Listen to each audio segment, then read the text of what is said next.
To begin my Fire Emblem Fates Lunatic Conquest Ironman, I create my customizable avatar character. I select Lunatic as a difficulty, and I choose to opt out of being unique by using the default male Corrin with a plus defense and minus luck stat line, with Cavalier as a talent. This will be an Ironman playthrough, meaning that I will not restart chapters, and if I get a game over, I will need to reset the run. However, once I make it past the prologue, I will be resetting using Branch of Fate, which will take me to the start of chapter 6, where the story branches off between the Birthright, Conquest, and Revelations routes. I quickly skip the opening cutscene to avoid getting a copyright claim, and I begin the run. The prologue is a quick tutorial chapter depicting a custody trial that is decided by a fight to the death. But it is cut short because it is one of those fake flash-forward cutscenes popularized by the success of Fire Emblem Awakening. In Chapter 1 of this Conquest Ironman, Corrin is awoken by his two twin hostage maids and is brutally attacked by a strange man on a horse. I attempt to obtain an early game over by having Xander kill Corrin, but my plus defense stat would makes that impossible since Xander will never initiate an attack. They ask you how you are, you just have to say that you're fine. Damn, we are introduced to all of the Norian royals. Xander, who has good stats, Camilla, whose assets make her a fan favorite, Leo, who exists primarily to ensure that Corrin never has to do anything morally dubious, and Elise, who is technically an adult in the English translation to cover intelligent systems ass. Now that Corrin knows how to kill a man, he has finally earned permission to see his father, the King of Nor, whose moral integrity and strength of character are well known across the land. In Chapter 2 of this Conquest Ironman, Corrin is given the Ganglari, a sword forged out of a gigantic brick of gunpowder. Garen, the King of Nor, demonstrates his infinite mercy by asking his child to murder half a dozen Hoshidan prisoners of war to release them from the hellish torment that is Fire Emblem Fates Conquest storyline. After non-lethally beheading all of these helpless captives, Corrin refuses to actually kill them, making Daddy very mad. But to stop the situation from escalating further, Leo uses golden experience to pretend to execute the prisoners to preserve Corrin's moral purity. The prisoners Rinka and Kaze are released back into the wild because they have unique portraits. This is apparently only a good thing, and will never backfire because they are merely being seen alive will be solid proof of treason or insubordination. In Chapter 3 of this Conquest Ironman, Corrin gets sent into a death trap as punishment for the events of the previous chapter. A chapter premise that will be repeated so many times it defies explanation. Upon arrival, he casually triggers an international incident by non-lethally butchering the border guards. After committing this naked act of aggression, a bald man named Hans pushes Gunter off a bridge. Corrin, in a rage, plays out the Dragon Fang animation, which takes like 10 seconds, and shortly after is yeeted into the bottomless canyon by his own sword. But as it turns out, Lilith, one of his maids, and apparently a bird he saved at a barn because Corrin is homeschooled and is incapable of identifying common animals, who also happens to be his biological sister by means of a shared parentage with an evil dragon not appearing in this route, permanently transforms into a fish, unyeets Corrin out of the canyon, and gives him exclusive ownership and control of an upkeep-free, interdimensional time-locked space fortress that she just had lying around for some reason. It's free real estate. Corrin exits the castle and is instantly knocked out. In Chapter 4 of this Conquest Ironman, Corrin wakes up with a concussion and permanent brain damage from the severe head trauma he has just suffered. I theorize that this is the cause of many inconsistencies and illogical actions in future chapters. It is revealed that Corrin was actually a child of the Hoshidan royal family, kidnapped years ago by Garen, but this scene is interrupted by an attack by magical zombie combat gimps on a nearby village. This chapter is a preview from the gameplay experience of the Birthright route, where Ryoma kills everything and steals your XP. After defeating the Faceless, Corrin meets Azura, who is cutscene I skipped to avoid the copyright claim. As it turns out, Azura is a Norian royal princess who was counter-kidnapped by Hoshidan ninjas as revenge after Corrin was kidnapped, because turnabout is fair play, I guess. I kinda wonder why they didn't trade kidnapped kids. Isn't like that the whole point of kidnapping their kid? I guess it didn't work out because Karen's evil or something. Yeah, that makes sense. In Chapter 5 of this Conquest Ironman, Korin's evil bomb sword is stolen from him by his ghost stepfather Sumeragi, who uses it to kill his wife Makoto before disappearing and never showing up again. This causes Korin to lose control of himself and have a heated gaming moment. The turn counter caps out at 999 as I spend 2,100 turns over the course of 8 hours spread across 2 days live on stream, having Azura dance for Korin to grind XP, making her into a monstrously overpowered abomination. Since this was done before Branch of Fate, all future playthroughs of any route can use this Azura freely. Azura sings for the 2,101st time, finally succeeding in calming Korin down by sheer exhaustion. Returned to his human form, Korin finally recalls the scene where Sumeragi gets 360 no-scoped by Garen's archers.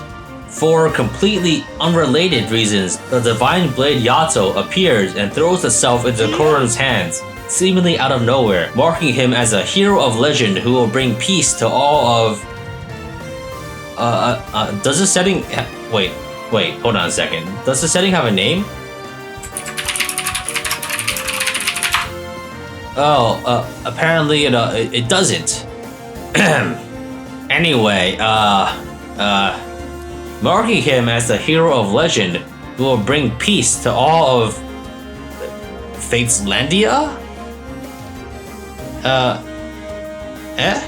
In Chapter 6 of this Conquest Ironman, we must make a decision where we can choose between the Conquest route, where we side with our adopted family, and the Birthright route, where we side with our birth family, despite the fact that Korin is genetically unrelated to any of the Hoshidan royal siblings, as seen in all 4 of their S-rank supports, where Makoto uses her prophetic powers to grant her stepchildren a coupon that says that they and Korin are not related by blood, because Korin's true father is not King Sumeragi, but rather the anthropomorphized form of a soul fragment of the first dragon Anonkos that was shed off because he was losing control of his power and going insane from dragon Alzheimer's. Thanks, Mom. Korin's only actual sibling is the fish dragon Lilith, who was self-sired by Anonkos in a process of asexual reproduction.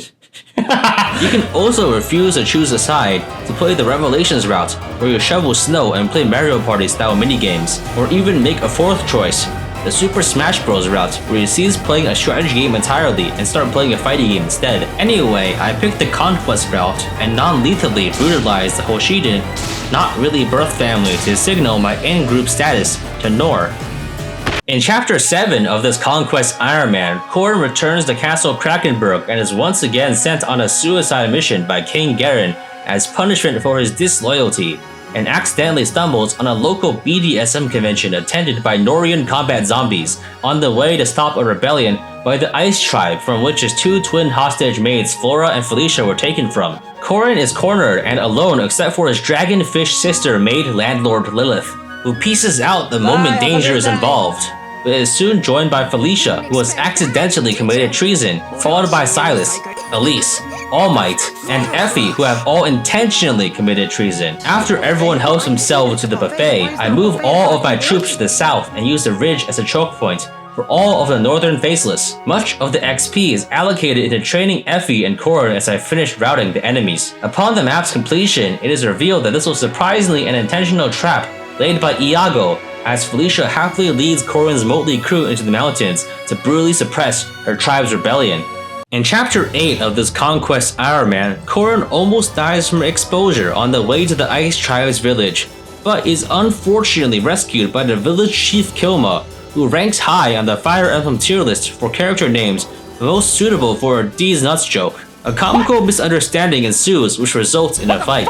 I use path bonuses to give Korin 2 boots, enabling an easier strategy where we can freeze the northern enemy lancers to stop them from recruiting the eastern upper villages. We are reinforced by Leo's 2 retainers, namely Odin, who is one of 3 disguised interdimensional mercenaries teleported directly from Fire Emblem Awakening, hired by the benevolent soul of Anonkos as part of his proxy war against his evil alter ego, paid in whole with decorations for his original timeline that was destroyed by the fell dragon Grima, and Niles, who was a thief. I visit 3 villages for the maximum gold reward and I clean up the map. After Korin's forces non-lethally exterminates all of the rebels, Kilma and the Ice Tribe agree to stop the insurrection and disappear from the story. never to be mentioned ever again. In Chapter 9 of this Conquest Ironman, the Norian royal siblings employed the powerful "surely he can't kill us all" tactic to convince Garen to not kill Corrin. Garen concedes the point, but decides to switch gears and resolves to put Corrin into moral quandaries in which he has no agency because he will always be bailed out at last minute by convenient circumstance. To reach our next objective, we must pass through Fort Dragonfall, whose cryptic name leaves us unable to discern even a hint of the fort's origins. Truly mysterious. We recruit Nyx, whose young appearance belies her true age, and Azura, who has a similar backstory because of the gameplay story time dilation effect that has compressed 2100 turns of singing to a mere few minutes of in-story time. I equip Effie with a javelin and get her killed by the shining bow archer near the boss because the javelin's speed penalty got her doubled, and then I unnecessarily sacrifice Nyx to trigger the reinforcements. My Azura with a brass naginata does exactly enough damage to bring the boss Haitaka down to 1 HP, allowing for an easy capture. Upon completing the map, I find it safe to assume that all of the castle's inhabitants are non-lethally suppressed, but nobody cares anyway since none of them have unique portraits. In Chapter 10 of this Conquest Ironman, we must defend a port from Takumi and his retainers Hinata, who can give you Fury 3 in Fire Emblem Heroes, and Oboro, whose hobbies are fashion and being racist. This is one of the most popular and well-designed maps in the franchise, owing to the dynamic events and carefully curated tools available to the player. However, having a level 37 Kenshi Knight Azura is probably an advantage unanticipated by the development team. I decide that planning is for losers and I send Azura south to one round Oboro. Camilla, Baruka, and Selena arrive as timely reinforcements for some much appreciated help. Takumi triggers the Dragon Vein and drains the water on the map, allowing for the enemies more freedom of movement, and I defeat Hinata by shooting him twice with the bronze bow. I disappointingly only suffer one casualty as Oda gets sniped by a random enemy Sky Knight as the chapter nears its end. Such a good opportunity for a bloodbath, but alas, I have squandered it. Upon successfully defending the port, Corrin allows Takumi and his soldiers to walk away because he has once again somehow managed to avoid killing even a single person. You poor thing. Orphaned at such a tender young age. You are my child now. In Paralog 1 of this Conquest Ironman, a small Hoshiden village has been destroyed by the Faceless, leaving the villager girl Mozu an orphan and her mother without a head. Corrin's spidey senses tell him that there is a trainee unit with enhanced growth rates nearby, allowing him to arrive just in time no matter how many main story chapters have been completed. After clumsily misplacing her mother, Mozu has also managed to lose herself in a sea of buff dudes who can kill her by flexing too aggressively. I pair Corrin with Azura and send them directly to recruit Mozu before she's uppercutted into low Earth orbit. I use dual strikes to feed kills of Mozu and get her to level 6 by the end of the chapter.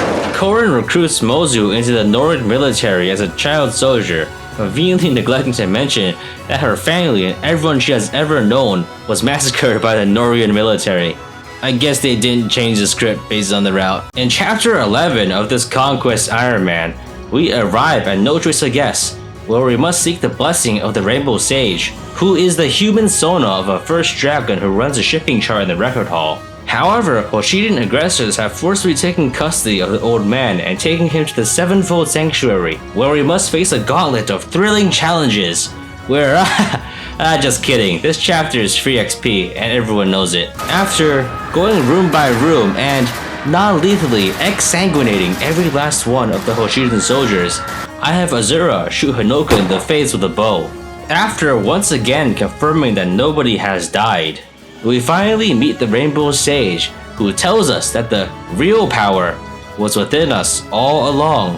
However, Iago Zoom calls us with a magical hologram to tell us to kill the Rainbow Sage, but in order to preserve Korra's moral purity, the sage commits suicide on the spot. In Chapter 12 of this Conquest Ironman, we must escape or defeat Ryoma within 16 turns because we need to get medicine for Elise, who has coincidentally fallen ill from a tropical disease that will soon kill her, that can coincidentally only be treated with Hoshiden herbs that coincidentally can also be found at the Norian town of Makarath, where Corrin has coincidentally simultaneously been given orders to travel to as part of a convoluted trap that coincidentally only works if all of the previous statements are true.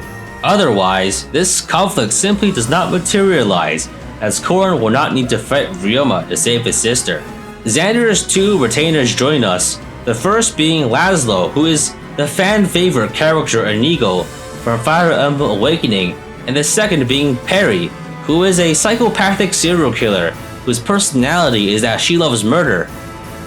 What? Who the fuck wrote this character? This map, well known as the pot map, features many medicinal pots that can be broken to provide buffs or inflict debuffs. There's one at the start that buffs your defense, which is pretty nice. I power through and I get Silas and Perry killed for minimal gain to meet my quota. The map's difficult components are easily dealt with a liberal application of Azura. Saizo, Kagero, and even Ryoma are defeated for 1 XP each because of the sheer level difference between her and any enemy for the first 20 or so chapters. Upon the resolution of this contrived conflict, we managed to cure Elise of her illness. Oh right, I almost forgot to mention, no one died. In chapter 13 of this Conquest Ironman, we are sent by Garen to squash a rebellion in the country of Chiv, which was invaded and occupied by Nor after they told Garen to chew these nuts can fit in his mouth. This chapter features isolated groups of enemies that can be effectively lured by using sacrifice strats. I clear the northwest with my formidable fires, and then I use a generic Skynet hero way to lure Reyna's central group and defeat her with Azura. I use the remaining aggroed cavaliers to trade Mozu.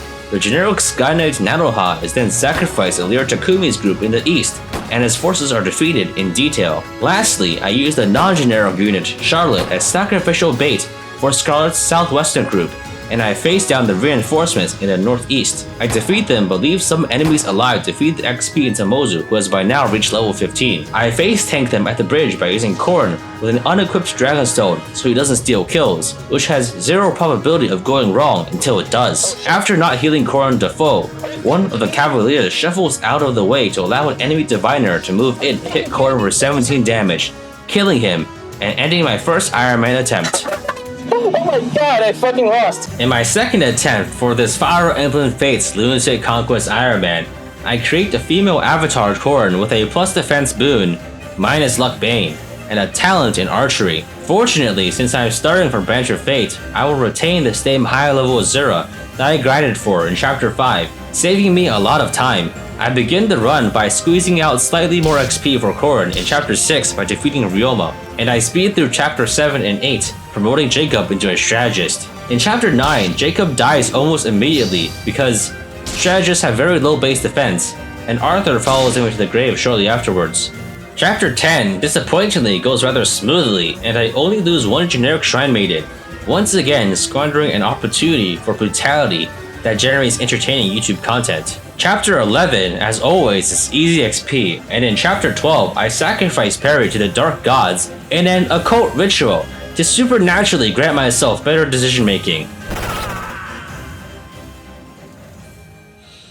It doesn't work. Between chapters in this Conquest Ironman, I decide to take a detour and recruit Prince Marth from the Super Smash Bros. Franchise. By scanning an amiibo 3 times, we can play Marth's recruitment map, where he is accompanied by generic facsimiles of his allies. These enemies have linked AI, meaning that attacking them is complicated unless you intentionally sacrifice a character to lure them into attacking you. But of course, nobody in their right mind would ever do that. I use Selena as blood tribute, and she is instantly killed by Not Jagan. This lures the rest of the enemies, and Not Sita is defeated when she attacks into Azura. Marth is quite strong and can one-shot Camilla and Korin because his falchion has effective damage against dragons. I freeze the Not Jagan Marth pair-up to stop their movement, and I defeat Not Gordon, Not Draug, Not Abel, and Not Kane. I make use of Azura and a shadow clone of the same Azura that I bought from the Einhard Jar Shop for 15,000 gold to slay Not Jagan and the Hero King. It's just like in the meme. Marth is impressed with the brutality of my methods and joins my army because he wishes to learn more. In Chapter 13 of this Conquest Ironman, we once again go in to non-lethally suppress the Treval Rebellion, which is being secretly supported by the Hoshidan CIA. We are accompanied by Hans of the Norian Standing Army, who assures us that the time he tried to kill Korin back in Chapter 3 was just a prank. We bump into Takumi, who shoots Korin, and then Elise because his mind is being manipulated with evil sorcery by a dragon not appearing in this route. I used the same strategy as last time, sacrificing Charlotte and Nyx as bait. We defeat Orochi, who kidnaps people, Reina, who, just like Perry, loves murder, but is at least classy about it, and Scarlet, who is mainly known for being one of the few characters who dies in the Revelation route. After Korn has finished non-lethally crucifying the leaders of the rebellion as an example to others, Hans decides to cut the crap and just starts killing everyone. At this point, Korn has finally come to the stunning realization that King Garen might be evil. In chapter 14 of this Conquest Ironman, Garen decides to go to Sarkenzia, a town in the irrelevant neutral territory of Nestra, where he will attend an opera with his loving family. Garen compliments Korn on brutally massacring all of Chieve, since Hans gave him the credit. What a bro.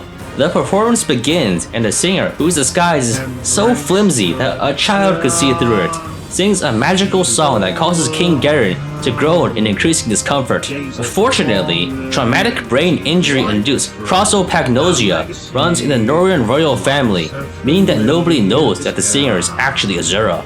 The performance is interrupted by Hoshidan assassins, and also Keaton shows up for some reason. I go north and I attempt to capture an enemy Kinshi Knight reinforcement, but I fail to do so and also lose Keaton, Silas, and Laszlo in the process.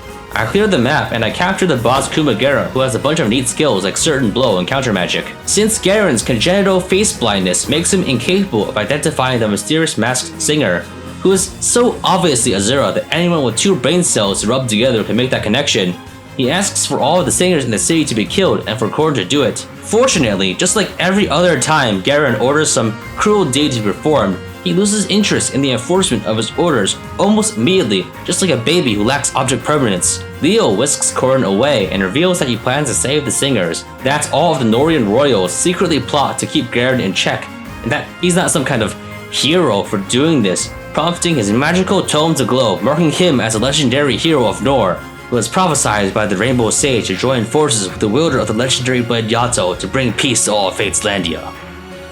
Yeah, this is a little on the nose, don't you think? In chapter 15 of this Conquest Ironman, Korn witnesses Azura attempting to drown herself to escape the story and tries to follow her, only to find herself in Vala instead of the sweet embrace of death. This mysterious land is populated by invisible ghosts and also somehow Gunter, who has not died of starvation off-screen, like he probably does in the Birthright route. This map is easy and is basically just a catch-up map where you can grind Korn to level 20. After doing just that, Korn jumps off of a cliff to leave Vala, whose existence must be kept a secret because of a curse that kills you for talking about it unless you pay $20 to buy the DLC for the Revelation route, to prove that King Garen is not only evil but has also been replaced by a demon. Azura whips out a single-use magical crystal. This allows Korn to view Garen's Instagram photos without the filters, revealing him to be an imposter. Then, in one of the stupidest plot contrivances of the entire franchise, Azura comes up with a genius plan of exposing Garen's true form by conquering all of Hoshido to get the false king to sit on its special chair. In chapter 16 of this Conquest Ironman, Korn must ponder the ethical dilemma of either abiding piracy or killing a man to use the skin to make a pair of boots. This map has a gold reward that reduces over time, but I won't get that much of it because I play like a coward. The boss is disguised as a Norian soldier, so you must reach all of the 4 neutral NPCs to identify him, though the imposter is always the last one you talk to. I sacrifice Odin for the greater good to protect Kumagera, who is then almost immediately killed by an archer. Haha, fuck. I complete the map and I have the Norian pirate Shura at my mercy. Shura, despite being a Norian pirate, is also a Hoshidan ninja, once hired by the Hoshidan royal strategist Yukimura to kidnap Azura from the Norian royal family, originating from the long-lost clan of Koga that was destroyed by the ninja Kotaro of Mokushu, who is the boss of the next map. He has traveled a long journey to either be recruited into her army or be turned into footwear. I decided to put the decision to a vote, and then by a complicated process of repolling, vote splitting, gerrymandering, and outright bribery, I decided to keep Shura alive for the time being. In chapter 17 of this Conquest Ironman, Korn seeks to cement an alliance with Mokushu, a treacherous ninja clan that I mentioned in the previous chapter. Korin's forces non-lethally defeat several squads of Hoshida ninjas before it is discovered that Kotaro has dared to take a captive. The horrifying audacity of such a dishonorable action is enough to convince Korin to murder Kotaro and slaughter his entire clan down to the last man. This map is colloquially known as Ninja Hell, but is honestly pretty easy if you just use Xander to block off the enemies at choke points. Xander's excellent defense with the pair up and the tonic is enough to convince enemies to stop attacking entirely, even if they can debuff him or do damage to him with Poison Strike. This allows you to stonewall enemies and pick them off at your leisure, though this doesn't happen since I lose Camilla almost immediately for no reason, and this might seem like a tremendous mistake. Well, it is. With Camilla lost, I decided to forego farming XP and decided to kill the boss directly. This part goes rather smoothly, and Kotaro of Mokushu is slain, avenging Shura's countryman and apparently also Saizo and Kaise's father, who was also named Saizo. The story, unfortunately, has the audacity to once again rub Korin's moral high ground in our faces by telling us how they didn't kill any Hoshidan soldiers. I assume that the credit for the deaths of Kotaro and his forces was intentionally left vague. In chapter 18 of this Conquest Ironman, Korin stops by the neutral kingdom of Izumo to rest and recuperate, only to bump into the Hoshidan royals in an extremely awkward chance encounter. A fight almost breaks out, but the insufferable Duke Izana calms them down. Xander and Ryoma have a catfight over who is actually Korin's non-blood related big brother, but this is interrupted by Izana, who has actually been replaced and impersonated by the Northern illusion wizard Zola, who uses this opportunity to capture the unarmed Hoshidans and try to execute them to win the war instantly and gain favor with King Garen. Xander and Korin disagree with this treachery and decide to stop Zola, which if nothing else is at least consistent with the previous chapters. In this map, there's a time limit of 20 turns to defeat 2 bosses, just like the cost of $20 that you need to purchase the Revelation Route DLC. My first move is to accidentally get Clone Azura killed by enemy heroes before going north to take out Zola, and then south to defeat the generals, while I go through great pains to capture by using Niles with a Shining Bow. Upon the map's completion, Zola is cornered and begs for his life, but Leo executes him so Korin doesn't have to. The real Duke Izana is then rescued, allowing the awkward family get-together to resume. Korin takes this opportunity to ponder about another world where everyone gets along to try to get you to buy the $20 Revelation Route DLC. In chapter 19 of this Conquest Ironman, Korin evades the Hoshidan army by entering a mountain range home to the Kitsune, a race of people who can transform into foxes. On the way, the motley crew encounters Kaden, the chief of the Kitsune village, who cheerfully tells them that he and all of his people will fight to the death to murder all of them for intruding on their territory. This chapter is much maligned for being a humongous pain in the ass because the Kitsune all have weeaboo anime powers that allows them to phase out of reality. In Lunatic Difficulty, you face 37 of these fuckers with effective damage against your non-wyvern mounted units, and some can walk right past your formations with a pass skill. I choose to avoid all of this by flying all my guys right onto the mountain where none of them can hit me from one range. I set up an XP grind to power level Elise and Baruka with ranged weapons, and lure them with Korin, who gets killed by a fucking jacked Kitsune with 31 speed only 5 minutes after I started the chapter. Oh shit! Are you fucking kidding me? Oh, I'm so fucking stupid! Oh god damn it, I got doubled! This abrupt death concludes my second Ironman attempt. Fuck! This is why I shouldn't use Korin. In my third attempt of this Fire Emblem Fates Lunatic Conquest Ironman, I create a tall male avatar Korin with a plus strength boon, minus luck bane, and a talent in being a ninja, to publicly display my shame for losing the previous 2 runs to stupid garbage. I create a failed runs counter at the bottom of my overlay that depicts the horrible ways in which I have been killed. I begin the run and I proceed past chapters 6 and 7 easily, but in chapter 8, I miss a 91% freeze on the enemy lancer that recruits enemies, instantly putting me into extreme danger. I fight valiantly against the enemies, but I lose ground on every front and I get cornered, losing both Odin and all of the gold reward for visiting villages. In chapter 9, I get incredibly impatient and decide to charge Azura into an entire group of enemies, depending on her to dodge tank through multiple 30% hit chances, and she dies. I give up all hope and decide to prematurely end the run and go for a 4th attempt. In my 4th attempt of this Fire Emblem Fates Lunatic Conquest Ironman, I create a tall female avatar Corrin with a plus magic boon, minus luck bane, and a dragon's hound for wyvern classes. I turn off my webcam to help myself focus and take off my mask to get my peripheral vision back. I start off by gambling on a 55% hit chance to kill Ryoma for slightly more XP in Chapter 6, and then accidentally lose Effie in Chapter 7 by playing way too quickly. Chapter 8 goes smoothly, and so does Chapter 9, where I managed to capture Haitaka successfully.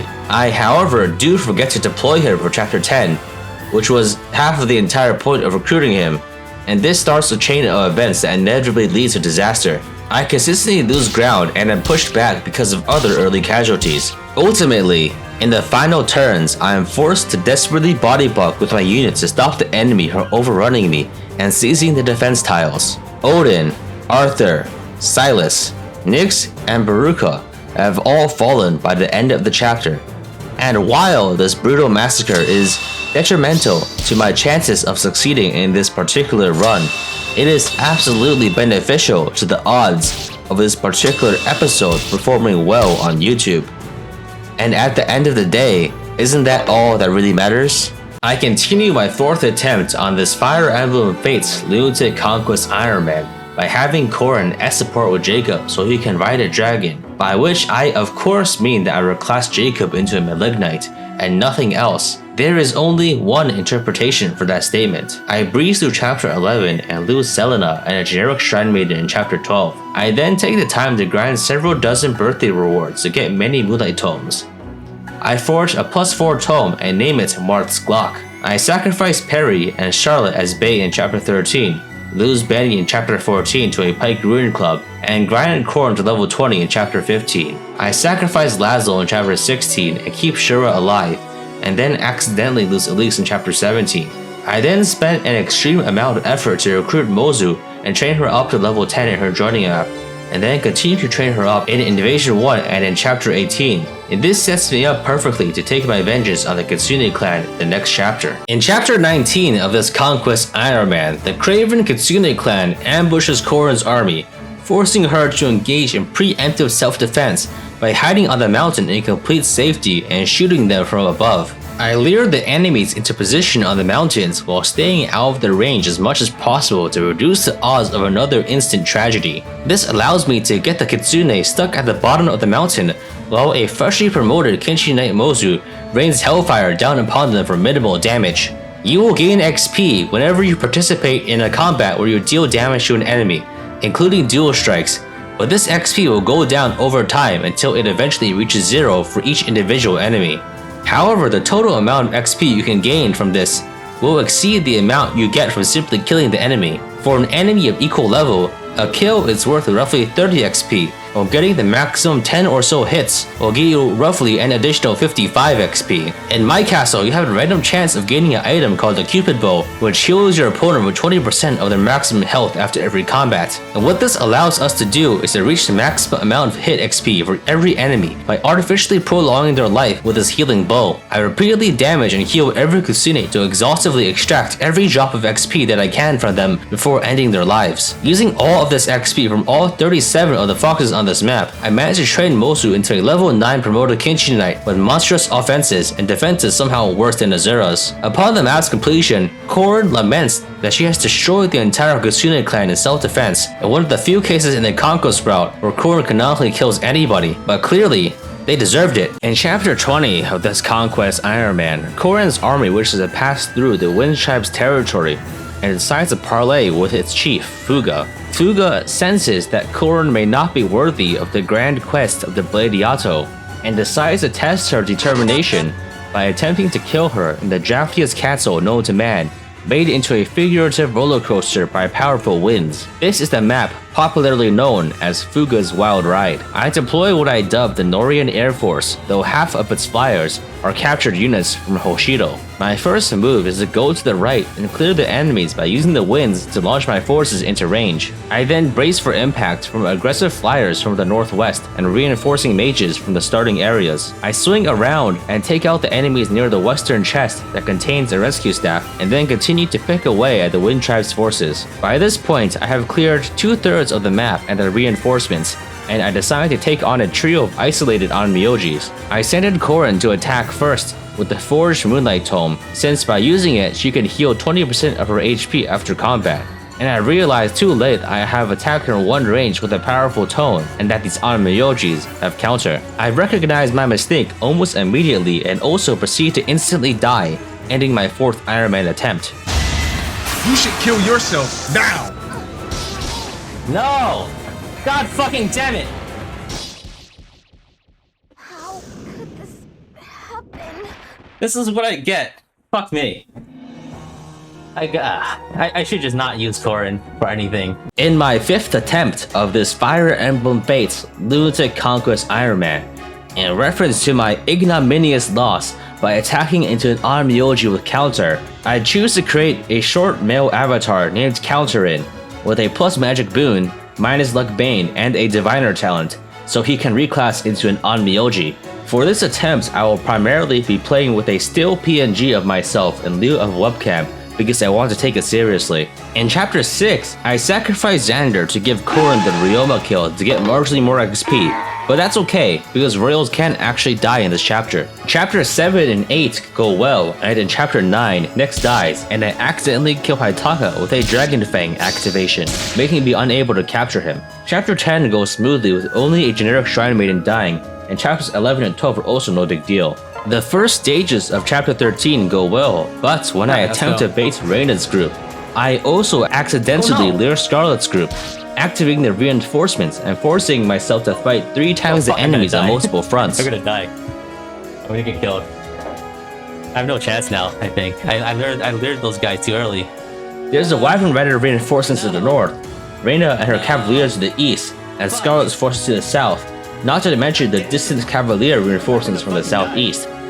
With Perry dead, I desperately try to form a defense. I immediately take out Reyna with Azura for her own protection, and I freeze 2 out of 3 Wyvern Riders to the north, and kill the 3rd with Niles. I then protect him by sending Charlotte to block the bridge. I then create a defensive wall formation with Camilla, Odin, Betty, and Effie to protect my squishy healers, and have Arthur tank Scarlet. However, this formation falls apart entirely when Odin is instantly killed by a pair-up attack, and in the same way that the soft, squishy internal organs of a crustacean are vulnerable once its hard exoskeleton is cracked open, my squishy healers Felicia and Elise are destroyed by the Cavaliers. Arthur is slain by a diviner that I'm reasonably sure is the exact same one that ended my first run. However, I do manage to rally my forces and save Niles by parrying him with Camilla, and Charlotte, however, is left behind. I managed to clean up with only 6 units left on the map, being Korin, Camilla, Azura, Niles, Effie, and Benny. I then give Effie a Draco shield to boost her defense and then ponder over whether or not that was necessary, before she gets crit by Takumi, and in fact would have died with exact damage had she not used it. This absolute bloodbath of a chapter with 6 character deaths may seem run-ending, but by this point in the story, I typically kill off this many of my own characters on purpose, so it's actually not that much different from any of my other runs. To continue my 5th attempt of this Fire Emblem Fates Lunatic Conquest Ironman, I attempt to capture Kumagera in Chapter 14, only to accidentally kill him with a critical hit. No! Chapter 15, as always, gives Korin enough XP to promote, and in Chapter 16, I sacrifice Baruka to protect more important units. I also lose Benny to an Armor Slayer crit, and sacrifice Silas to safely lure the Shining Bow adventurers.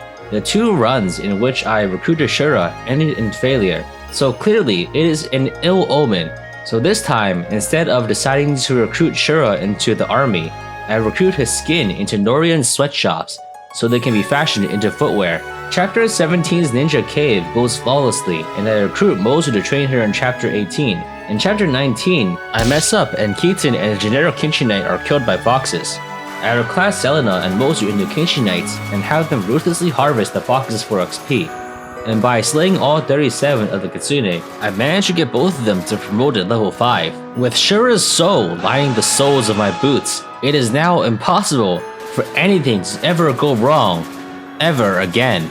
In chapter 20 of this Conquest Ironman, I forgot to record my stream in OBS in its original quality, and so I was forced to download a lower resolution version of the entire 6.5 hour stream VOD off of YouTube. For completely unrelated reasons, this episode will be made available exclusively in 144p resolution and 10 frames per second. I follow the same general strategy as last time, taking down groups of enemies slowly and methodically, starting with the forces on the right, then the reinforcements, and then the ones on the left.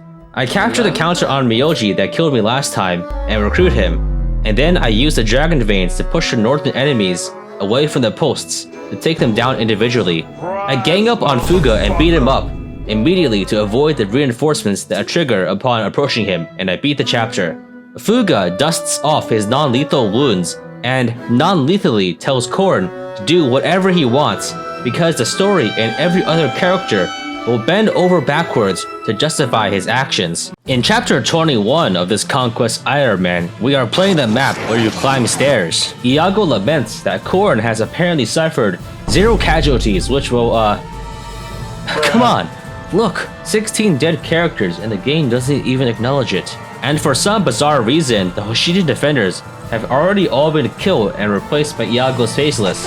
There will be reinforcements from both sides that don't give XP, so you are encouraged to hurry. I deployed several captured generic flyers to help ferry around Leo and Xander, who will be activating Dragon Veins, while my main flyer squad of Azura, Selena, Mozu, and Camilla will deal with the enemy Stoneborn, which are bulky long-range attackers that have Wary Fighter and cannot be doubled. I also ferry around Korn, who can one-shot the Stoneborn with a Lightning Tome or Marth's Glock, a +6 Odin's Grimoire that I obtained by grinding birthday events. I chain together Dragon Vein activations by pairing and unpairing Xander and Leo with my generic flyers to continuously immobilize the enemies every turn, while I hop over ledges to take out the Stoneborn artillery. I use a total of 4 Dragon Veins, and I escape with all of my characters, completing the chapter in 5 turns and with 0 casualties. In the following cutscene, Xander and Azura choose to hold off the Faceless while Korn runs ahead, where he is ambushed by another Faceless,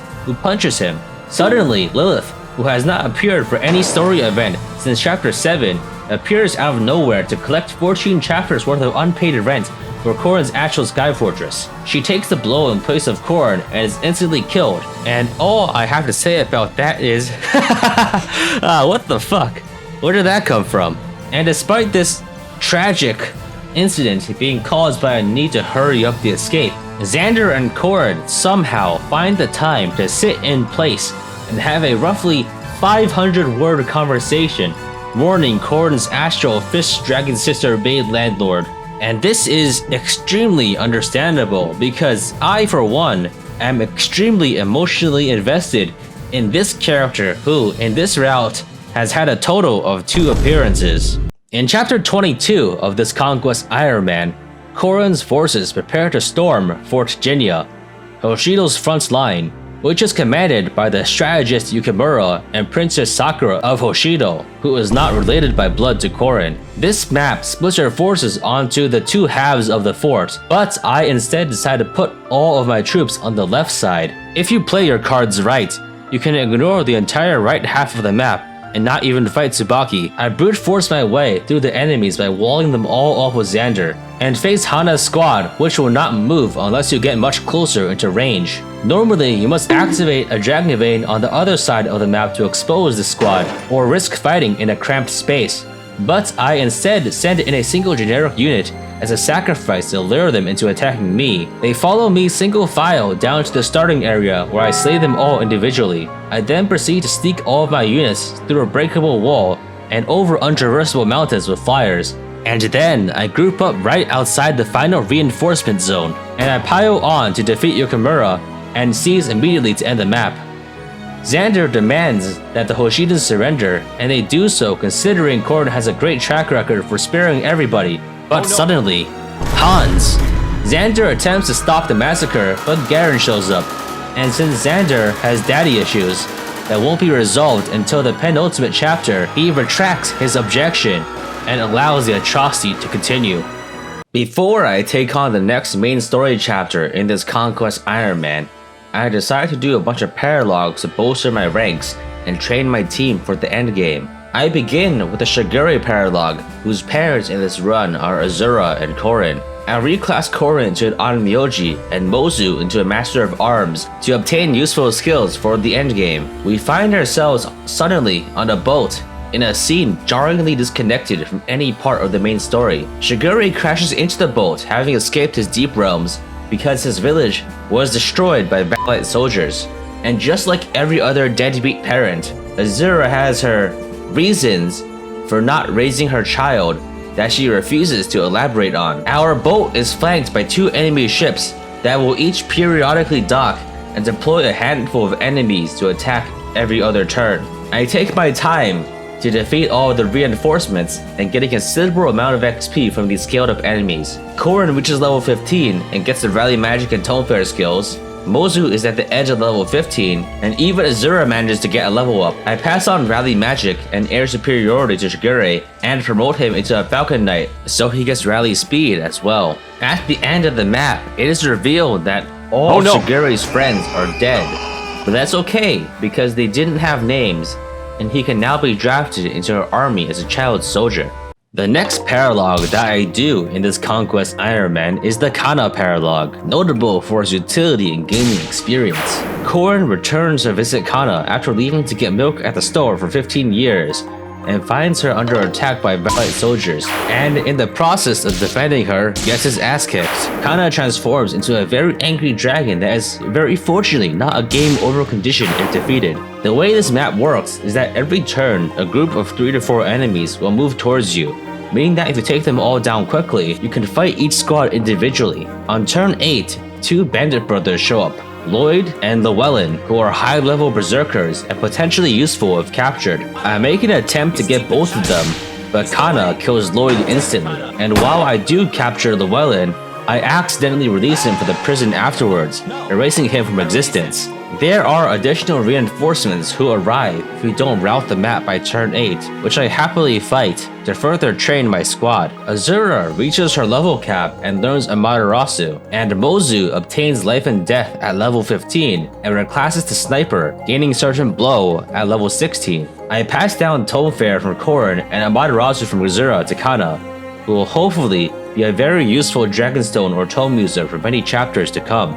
After the previous 2 paralogs, I take a detour and once again pick up Marth from his hero battle. Since the bonus amiibo recruitment chapters do not scale, I am able to defeat Marth's posse quite easily. I send in Effie, who at this point has 39 defense, to do the job. I managed to recruit Marth into my army, even though at this point, he is severely underleveled and probably won't be any good in a fight. I then decide to upgrade Marth's Glock, the Forged Odin's Grimoire Tome, from +6 to +7 by spending a considerable amount of time grinding birthday events. And since I have run out of Korin Azura overlapping birthdays, because of the limits of my system clock, which prevent me from time traveling farther than the year 2076, I utilize Sigurd's birthday to get even more items, and this is possible because birthday rewards are dependent only on route and story progression and not the character having the birthday. My +7 Marth's Glock has a total of +11 might, +20 hit, and +15 crit, but its use has highly questionable utility because in addition to not being able to double, it also gives you -20 crit dodge, meaning that your enemies will have a +20 chance to crit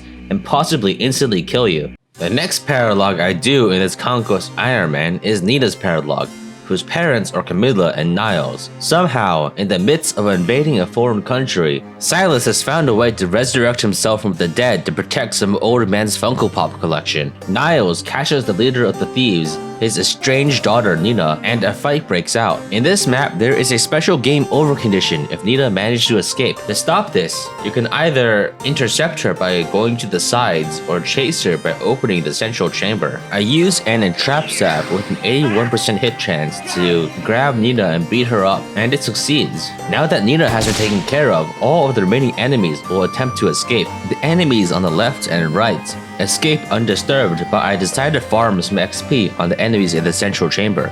I crack open a breakable wall to the right of the door to funnel all of the enemies through a choke point as they attempt to run.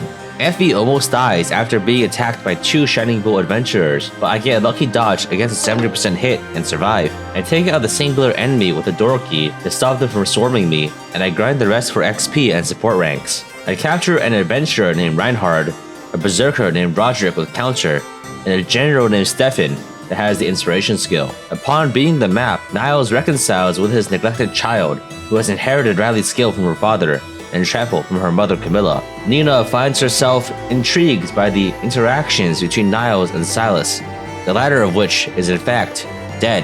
The 4th paralog I do in this Conquest Ironman is Midori's paralog, whose parents are Kaze and Mozu. Midori is out foraging for dragon herbs, which are very potent stat boosters. The herbs, however, are stolen by a bold adventurer named Candace. And who's Candace, you might ask? Well, I haven't the faintest idea. Midori is recruited immediately upon the start of the chapter, and she inherits life and death from Mozu and Poison Strike from Kaze. The map objective is to prevent Candace from escaping, but since she is an adventurer that can only wield bows, I can safely body block her to stop her movement and kill everything on the map for precious XP. Kaze is still fairly weak, so I decide to feed him some XP, using the shelter skill to keep him safe after every attack. However, I flub some inputs and Kaze is killed by a stationary general, the Fire Emblem equivalent of having an automobile collision with a parked car. The map melancholically ends with Midori hallucinating a conversation with her father's ghost. The 5th paralog I do in this Conquest Ironman is Soleil's paralog, whose parents are Laszlo and Effie. This map has 2 gimmicks, the first of which are several NPC lancers that you can defend for rewards depending on how many survive, and the second being multiple obstacles that you can use to block off choke points and redirect enemies. I wind up completely neglecting the obstacles and I overextend, suddenly finding myself surrounded by a truckload of enemies, including Dark Knights with Lunge. Kana misses a 94% hit and is subsequently killed, and the situation rapidly deteriorates. Niles gets lunged by several Dark Knights and also perishes, and in my hasty retreat, I leave Soleil to die. With reinforcements spawning behind me, I also ditch Laszlo, like a lizard self-amputating its own tail to distract a predator for long enough to escape. Pushed into desperate straits, I decide to bite the bullet and take a chance by using Corrid's Nosferatu tank, which goes surprisingly well. So well, in fact, that I wonder why I wasn't doing it to begin with. I make a steady retreat, attacking into reinforcements to stop myself from getting overwhelmed, and I am able to whittle away all of the remaining enemies. At the end of the chapter, I have achieved a total net gain of 0 characters over the past 5 paralogs, and I am rewarded for the 0 lancers that I rescued with a single vulnerary. Since I have run out of space on my death counter, it begins to overflow and cover other parts of my stream. The final paralog I do in this Conquest Ironman is Sigurd's paralog, which has a very bad risk-to-benefit ratio even under normal circumstances. The map is filled to the brim with hordes of incredibly powerful enemies with 6 reinforcement points, 2 of which activate every turn. To beat the map, you must activate 6 Dragon Veins to stop their associated reinforcements, and then rout the remaining enemies. This chapter's only item rewards are a single vulnerary and a partner seal, and the reinforcements have Void Curse, meaning you cannot use this map to grind XP. I load up Corrid with every single magic and offensive stat boost that I can. I use a Malignite Gunter for a Parrot Bot, eat at the mess hall, forge the Nosferatu, use a magic tonic, and make character statues to increase Corrin's magic stat cap. I don't know exactly how much this adds up to, but it's enough to kill pretty much everything on the map in one hit. I first extract Sigurd by defeating 2 enemies and whisking him away with a flyer, and I send all of my non-protagonist units to hide in the lower right corner, while Corrin massacres the entire map with Nosferatu. I prioritize sending Corrin to the upper right Dragon Vein, which spawns Master Ninjas, because Poison Strike and reduced Nosferatu hit rates are potentially dangerous. I take out that Dragon Vein before too many Master Ninjas can spawn, and with all my other characters tucked away safely, I clear the rest of the map with Corrin, gaining minimal rewards aside from weapon XP and recruiting Sigurd. a child named after his father's sword. The skills he inherits don't matter since I will never use them for combat. In chapter 23 of this Conquest Ironman, I sell most of my assets to Resurrect Niles as an Inhariar for around 20,000 gold, for the sole purpose of recruiting Rallyman, a master of arms that has rally strength, speed defense, and resistance. Conflict is brewing in the Norian army, and two factions have formed, one half that is loyal to King Garen for some reason, and the other half that is loyal to Xander for some other unspecified reason. The Norians prepare to besiege the Great Wall of Suzudo, which has fantastic amenities such as several front-facing staircases to welcome invading aggressors. I lure a bunch of the enemies with flyers and take them down, capturing Rallyman in the process, and then I confront the main group outside the wall. I deal with these guys by having Korin tank them all with Nosferatu, and I position myself to take out Hinata. Hinata's squad won't attack you until you cross the halfway point on the bridge, so I line up all of my forces for a massive attack. I disintegrate them all down to their constituent atoms and move on to attack the wall. Defending the stairs are several spearmasters with a lunge skill that can move your units into a deadly trap. However, lunge does not activate if the user is killed, and since Korin can do enough damage to one-shot them, he clears half of the wall on his own without being moved around. Oboro's squad moves in without attacking Korin, and I pounce with all the rest of my units, clearing them away and allowing me to reuse a graphic that I made for chapter 10 because Azura gets the kill. I grab the gold and boots from the treasure chests, get S-rank tones with Korin, and proceed to one-shot Takumi with Marth's Glock. Defeated, Takumi starts glowing purple and jumps off of the wall, banishing himself to the Shadow Realm. In chapter 24 of this Conquest Ironman, the Norian army enters the Hoshidan capital and starts committing some atrocities. Addressing these unwarranted acts of brutality, the wise Prince Xander bows his head and solemnly says to Korin, "There's actually zero difference between good and bad things. You imbecile, you fucking moron." In this map, we face down Hinoka, a Hoshidan royal helicopter, and countless waves of reinforcements from every side of the map. Periodically, Hinoka will activate Dragon Veins to speed up fire movement and slow down ground unit movement, creating large threat zones and making it hard for your characters to maneuver. I send out Korin to intercept the majority of the enemies and slay them all with Nosferatu, activating Dragon Veins to counter Hinoka's Dragon Veins. I defeat the boss by having Mozu shoot her and then seize to end the map. Hinoka surrenders and Korin decides to execute her by menacingly holding up a book before saying psych and asking her to pretend that she's dead. Hinoka protests, but relents once Camilla threatens her, in the scene positively dripping with sexual tension. As Korin enters the castle to face Ryoma, Hinoka wonders about what could have been if only Korin had paid $20 to play one of the other routes. In chapter 25 of this Conquest Ironman, Prince Ryoma sets his house on fire and challenges Korin to a duel, and then decides to wait patiently for 20 turns before getting his revenge. By the way, he only waits for 25 turns if you're a filthy casual who isn't playing on Lunatic Difficulty.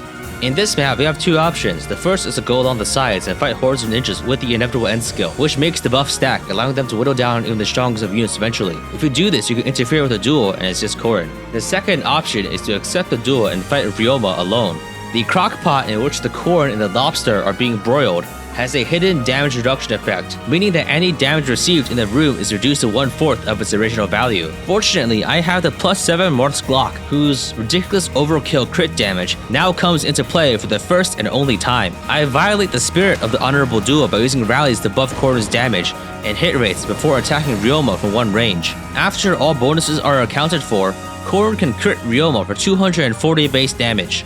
After the damage reduction effect, this becomes 60 damage, which is still sufficient to one-shot him.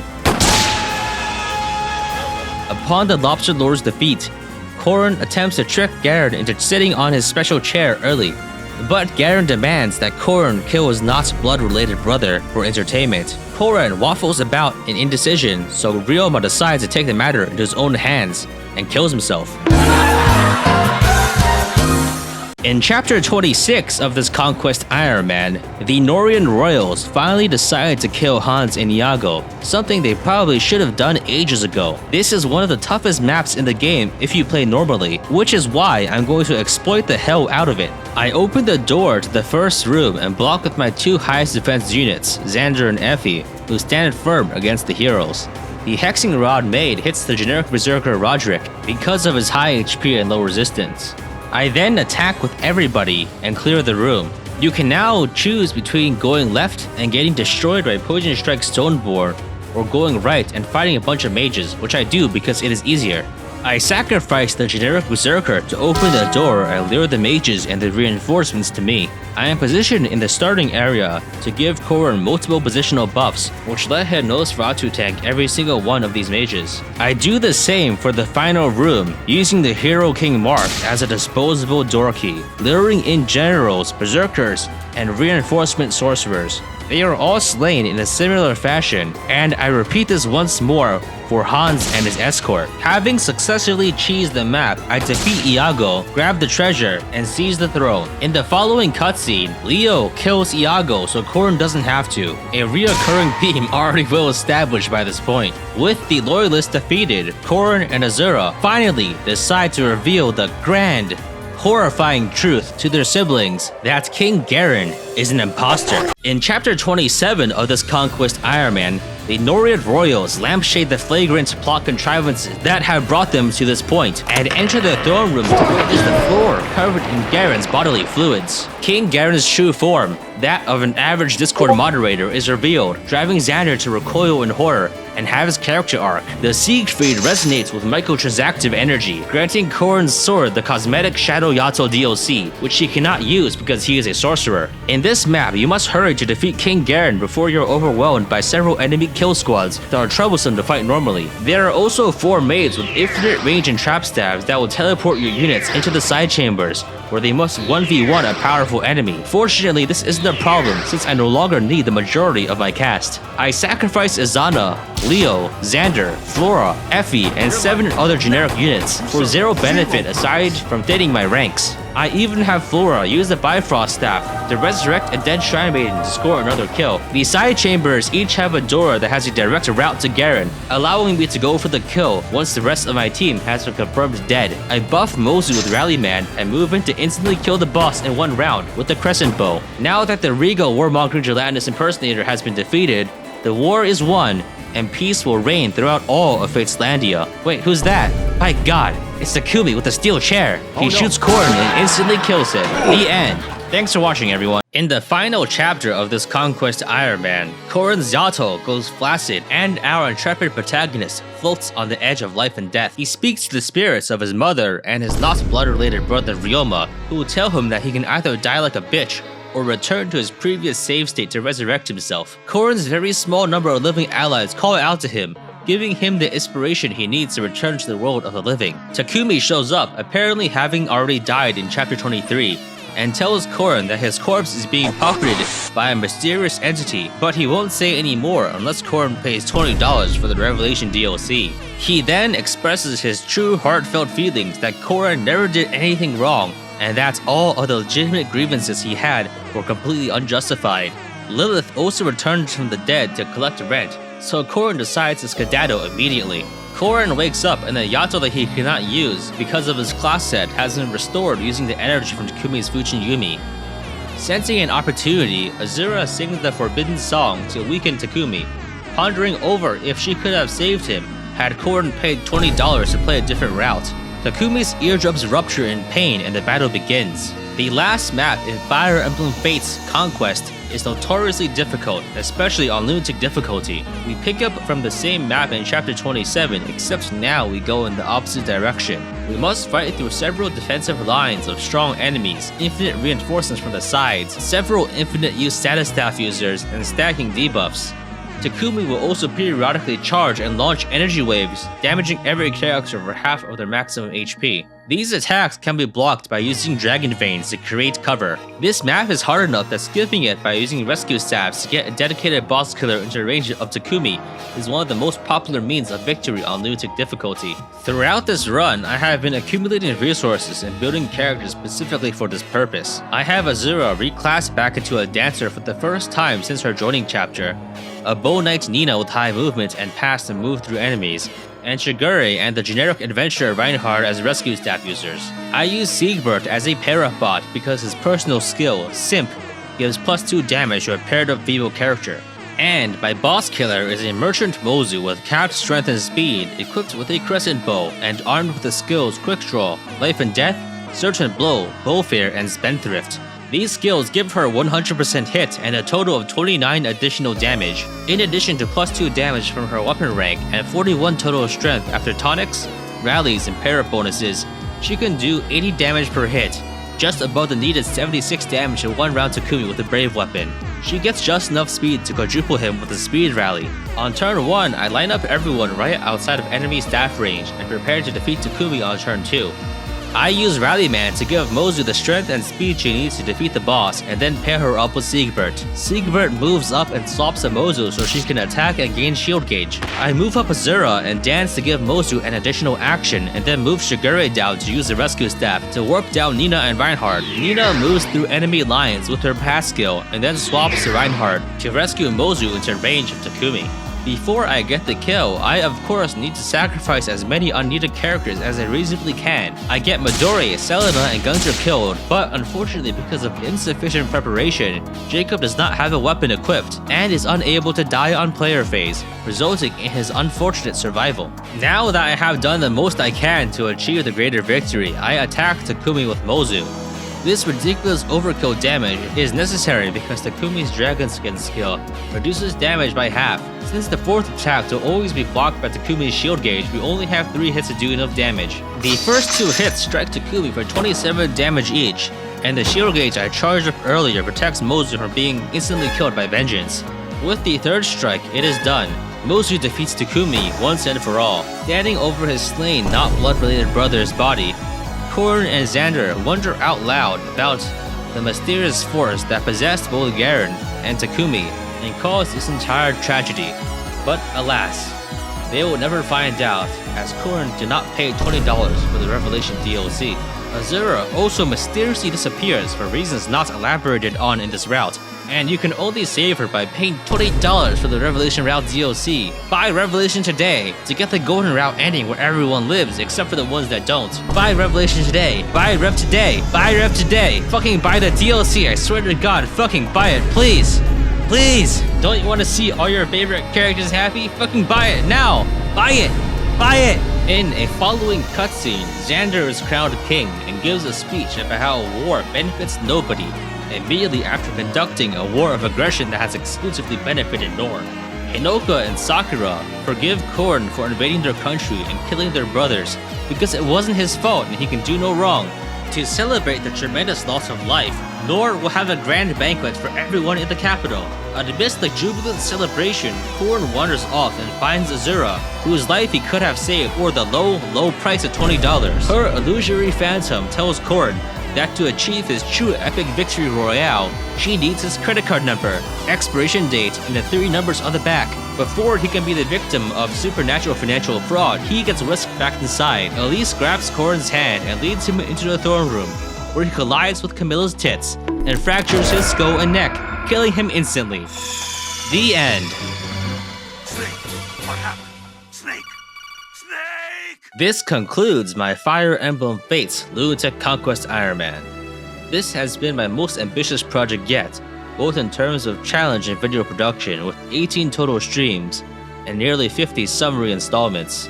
I have achieved a nearly perfect victory after only 5 attempts and a mere 45 deaths. I just have to say though, why do all of the characters retire in their endings even when they have unambiguously died? Literally unplayable. 0 out of 10 game. Uninstall right now. Another mildly entertaining inconsistency is that the Azura-Korn pairing implies that Azura is alive and well, even though she obviously isn't.